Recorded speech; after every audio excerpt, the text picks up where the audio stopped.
మోదీ కూడా రియాక్ట్ అయ్యారు, ప్రధాని మోదీ కూడా రియాక్ట్ అయ్యారు. వెంటనే తక్షణం తీసుకోవాల్సిన చర్యల గురించి ఆదేశాలు జారీ చేశారు. ఒకవైపు విమాన ప్రమాదానికి కారణాలు ఏంటి అన్న దానిపై ఎంక్వైరీ చేస్తూ అంతకంటే వేగంగా తీసుకోవాల్సిన సహాయక చర్యలపైనే దృష్టి కేంద్రీకరించారు.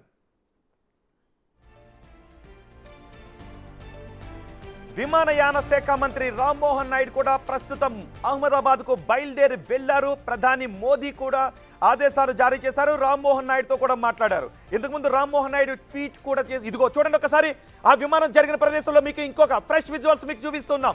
బిగ్ టీవీ మీకు చూపిస్తుంది ఫ్రెష్ విజువల్స్. ఈ క్షణం ఆ విమానం జరిగిన ప్రదేశంలో చూసారు, కొన్ని మీటర్ల మేర ఎక్కడ చూసినా కూడా పొగలే కనిపిస్తున్నాయి. అంటే ఇదిగో మంటలు చూడండి ఒకసారి, బిగ్ టీవీ స్క్రీన్ పైన మీరు మంటలు కూడా చూడొచ్చు. ఆ విమానం ఎగరలేక ఒక చోట ఎక్కడైతే గ్రౌండ్ని హిట్ చేసిందో ఆ గ్రౌండ్ని హిట్ చేసిన తర్వాత విమానం చాలా అత్యంత వేగంగా ఉంటుంది కాబట్టి కొన్ని మీటర్ల దూరం ఆ మంటలు పొగలతోనే వెళ్ళి ఆ చెట్లను అక్కడున్న బిల్డింగ్స్ని ఢీకొట్టింది. ఇప్పుడు ఆ ప్రదేశం అంతా కూడా చాలా హృదయ విదారకంగా ఉంది. ఎక్కడ చూసినా అసలు సహాయక చర్యలు ఎక్కడి నుంచి ప్రారంభించాలో తెలియని ఆందోళనకర పరిస్థితులు అక్కడ కనిపిస్తున్నాయి.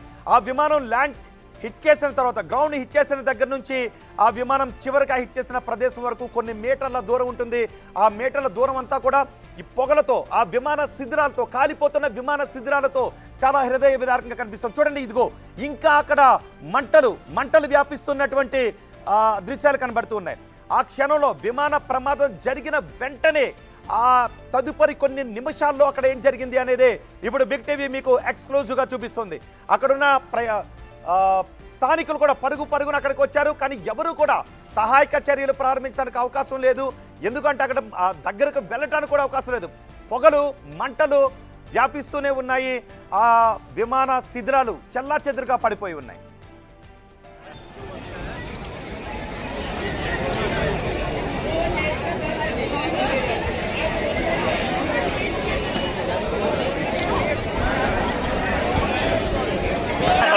पब्लिक जा रही है।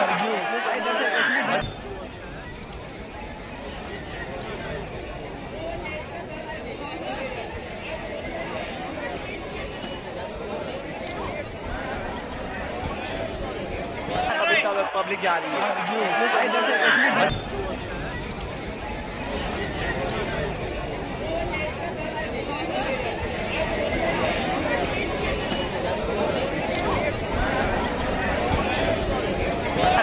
पब्लिक जा रही है।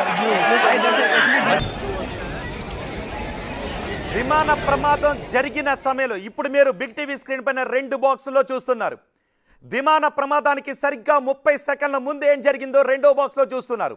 విమాన ప్రమాదం జరిగిన 5 నిమిషాల లోపే ఆ ప్రమాదం జరిగిన ప్రదేశంలో ఎటువంటి దృశ్యాలు ఉన్నాయో మీరు చూస్తున్నారు. ఆ విమానం టేకాఫ్ అయిన 5 నిమిషాలకే ఈ ప్రమాదం చోటు చేసుకుంది. ఎయిర్ ఇండియా విమానం ప్రమాదానికి ముందు ఏటీసీకి మేడే కాల్ చేశారు. పైలట్లు మేడే కాల్ ఇచ్చారు. సాంకేతిక సమస్యలతో విమానం కూలిపోయినట్టుగా అనుమానాలను వ్యక్తం చేస్తోంది విమానయాన శాఖ. మేడే కాల్ అంటే ఇంతకుముందు మనకి జగన్మోహన్ రాజు చెప్పారు, వింగ్ కమాండర్ జగన్మోహన్ రాజు చెప్పారు, విమానాలు ఎగరటానికి అవకాశం లేదు, టేకాఫ్ అయిన విమానం ఇక ఎగరటానికి అవకాశం లేదు, ఎక్కడో ఒక చోట విమానాన్ని ల్యాండ్ చేయాల్సిన పరిస్థితుల్లో మేడే కాల్ చేస్తారు అత్యవసరంగా.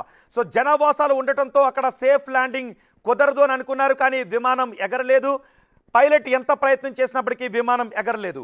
సో ఒకసారి మనకి జగన్మోహన్ రాజుతో పాటు మాధవపెద్ది కాళిదాస్ కూడా మనకి అందుబాటులో ఉన్నారు, మాజీ ఏరోనాటికల్ ఇంజనీర్. మాధవపెద్ది కాళిదాస్ గారితో కూడా మాట్లాడదాం. కాళిదాస్ గారు, విమాన ప్రమాదం దృశ్యాలు చూస్తుంటే మీకు ఏమనిపిస్తోంది? ఎలా జరుగుండొచ్చు అని అనుకుంటూ ఉన్నారు? మీ దగ్గర ఉన్న సమాచారం ఏంటి ఈ ప్రమాదం గురించి? చాలా బాధాకరమైన దుర్ఘటన అండి. అది అందుతున్న ప్రాథమిక సమాచారము ఎన్నో టీవీ ఛానల్స్ చూస్తున్న దాన్ని బట్టి అర్థమవుతోంది ఏమిటంటే, విమానంలో చాలా తీవ్రమైనటువంటి సాంకేతిక లోపం ఏర్పడి పైలట్ కూడా ఏటీసీకి ఇంకా ఎగరలేము అంటే టోటల్ పవర్ ఫెయిల్యూర్ అయిపోయి ఉండొచ్చండి ఇంజన్ లో. అంటే total electrical failure plus engine లో పవర్ లాస్ అయిపోవటం వల్ల పైలట్ విమానాన్ని ఇక ముందుకి క్రూజ్ చేయటానికి అవసరమైనటువంటి శక్తి కోల్పోయి గాలిలో ఒక బొమ్మలాగా ఉండిపోయింది. సో పైలట్ కోణం లాంటివి ఏమైనా కూడా ఉండే అవకాశం ఉంటుందా? ఇటీవల కాలంలో మనం మొన్న పాకిస్తాన్ కి మనకి యుద్ధ వాతావరణం కూడా చోటు చేసుకుంది, ఉగ్రవాదుల కదలికలు కూడా ఇక్కడ కనిపిస్తున్నాయి. కుట్ర కోణం లాంటివి కూడా ఏమైనా ఉండే అవకాశం ఉంటుందా?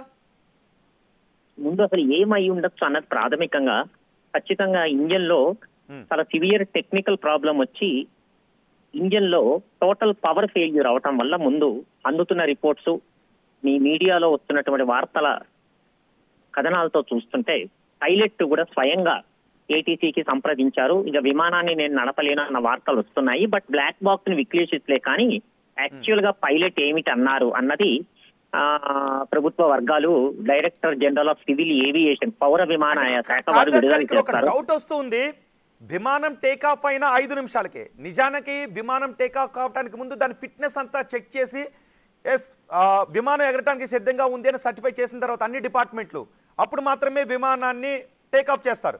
ఒక్కొక్కసారి చిన్న డౌట్ వచ్చినా విమానాన్ని ఆపేస్తుంటారు. మనం కూడా చూస్తాం డొమెస్టిక్ విమానాలు కూడా ఏదో సాంకేతిక లోపంతో ఆగిపోయింది అని. కానీ ఇక్కడ అలాంటి సర్టిఫై చేసిన తర్వాత 5 నిమిషాల్లోనే ఇలాంటి టెక్నికల్ సమస్య జనరల్గా ఎందుకు వస్తుందంటారు? సర్వసామాన్యంగా ఏమాత్రం రాదండి. ముందు అసలు ఇలా విమానము కుప్పగూలిపోవడానికి ప్రధానమైన కారణము పైలట్ నియంత్రణలో ప్రకృతి వైపరీత్యము ప్రతికూల వాతావరణం అన్నది పక్కన పెడితే మీడియాలో వస్తున్న వార్తలను బట్టి పైలట్ స్వయంగా విమానం ఇంకా ముందుకు పోలేదు, మేము వెనక్కి రావాలి లేదా ఎమర్జెన్సీ క్రాష్ ల్యాండింగ్ అన్న చేయాలి అన్న ప్రయత్నం చేశారు అన్నట్టు కనపడుతోంది. దానికి ప్రధాన కారణం ఇంజిన్ లో పవర్ లోపించటము ప్లస్ టోటల్ పవర్ ఫెయిల్యూర్, అంటే ఎలక్ట్రికల్ సిస్టమ్స్ అన్ని ఫెయిల్ అయిపోవటం, బస్ బార్స్ అన్ని ఫెయిల్ అయిపోవటం, సో జనరేటర్స్ ఈవెన్ బ్యాటరీ కూడా పవర్ అందించాల్సినవి. అసలు కమ్యూనికేషన్ అంటే ప్రైవేట్ కాల్ ఏదో మాట్లాడారు అన్నట్టు చెప్తున్నారు, అదంతా క్లియర్ గా లేదు. బట్ ఏది ఏమైనా పైలట్ కనుక అలా ప్రకటించి ఉండి అదే వాళ్ళు ఇంకా మేడే కాల్ అంటే అత్యంత ఎమర్జెన్సీలో మేము వెనక్కి దింపుతున్నాము అంటే ఖచ్చితంగా టోటల్ పవర్ ఫెయిల్యూర్. ఇంజిన్ లో ఎన్ని ఇంజిన్లు ఉన్నాయి కూడా తెలియదు, 2-4 ఇంజిన్లు ఉన్నాయా, ఎందుకంటే పెద్ద విమానం లండన్ దాకా వెళ్ళాలంటే ఖచ్చితంగా 4 ఉంటాయి. బట్ ఈ మోడల్లో బోయింగ్ లో 2 జెట్ ఇంజిన్లు. సో టేక్ ఆఫ్ టైంలో ఎప్పుడు ఏమవుతుందంటేనండి విమానం యొక్క ఆల్ అప్ వెయిట్ అంటారు, అంటే విమానం బరువు, అందులో ఉన్నటువంటి ప్రయాణికులు, వాళ్ళ సామాన్లు, ఇతర సామగ్రి, క్రూ, సిబ్బంది అందరూ కలిపి టోటల్ ఆల్ అప్ వెయిట్ ఉంటుంది. సో ఫుల్ ఫ్యూయల్ తోనే వెళ్తారు అంత హెవీ విమానాన్ని తీసుకెళ్లాలంటే. సో ఇలాంటి ఎమర్జెన్సీ క్రాష్ ల్యాండింగ్ అయినప్పుడు వెంటనే మంటలు అంటుకొని వార్తల్లో చూపిస్తున్నట్టు అత్యంత బాధాకరంగా విపరీతంగా వ్యాపిస్తాయి మంటలు. సో ఇప్పుడు మీరు అన్నట్టు ఈ పవర్ ఫెయిల్యూర్ కి కారణం ఏమిటి అన్నది, అది కుట్రకోణమా, అది టెక్నికల్ గా సిస్టమ్స్ ఫెయిల్ అయిపోయాయా అన్నది విచారణలో తెలుస్తుంది. ఎలాగూ డైరెక్టర్ జనరల్ సివిల్ ఏవియేషన్ వాళ్ళు కోర్ట్ ఆఫ్ ఎంక్వైరీ ఆర్డర్ చేస్తారు. ముఖ్యంగా బ్లాక్ బాక్స్ ని విశ్లేషిస్తారు.